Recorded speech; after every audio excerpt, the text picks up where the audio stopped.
Yann Prévost. Oui, c'est ça.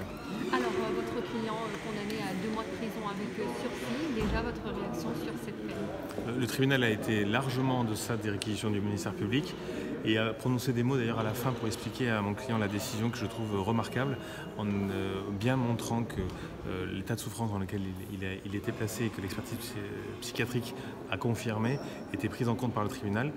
Monsieur Ecker s'est trouvé dans une situation de très grande confusion et de très grande souffrance qui l'a amené à avoir un réflexe pour essayer de se sauver, comme s'il pensait que c'était la solution pour lui, que le tribunal a retenu. Une culpabilité certes, une culpabilité amoindrie par rapport à la circonstance, à sa personnalité. Le tribunal a bien rappelé que c'était un homme qui avait toujours fait montre d'une grande dévotion pour son entourage et qui ne méritait absolument pas l'opprobre social, contrairement à ce que le ministère public souhaitait faire à son encontre. Votre client a évoqué à la barre une tentative de suicide. Je pense que c'était pour lui la chose la plus difficile à faire que d'admettre en public qu'il avait effectivement tenté de mettre fin à ses jours le jour des faits, dans un profond moment de détresse. C'était un homme qui avait dévoué sa vie aux autres et qui n'avait jamais reconnu ses propres faiblesses. Donc le tribunal a été le lieu dans lequel M. Ecker a reconnu sa fragilité. Cette fragilité aujourd'hui, elle est connue de ses proches, donc il est pris en charge, il est aidé, il est soutenu.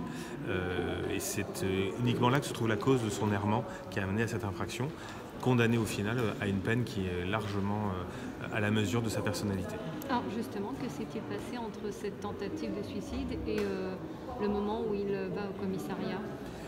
Manifestement, il a été pris dans un état de confusion, dans un profond détresse psychologique, où revenant d'actes qu'il avait tenté de commettre sur lui-même, il était totalement perdu.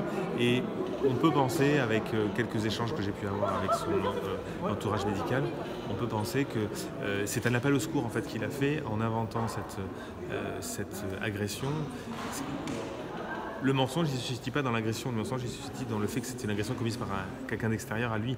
La réalité, c'est qu'il s'est agressé lui-même, mais ne pouvant peut-être pas l'assumer comme ça, il a dit que c'était la faute d'un autre. Mais en réalité, il voulait surtout demander à ce que le reste des gens autour de lui, de son entourage, viennent le prendre en charge, comme s'il avait été vraiment agressé, ce qui a été le cas avec sa tentative de suicide. Merci.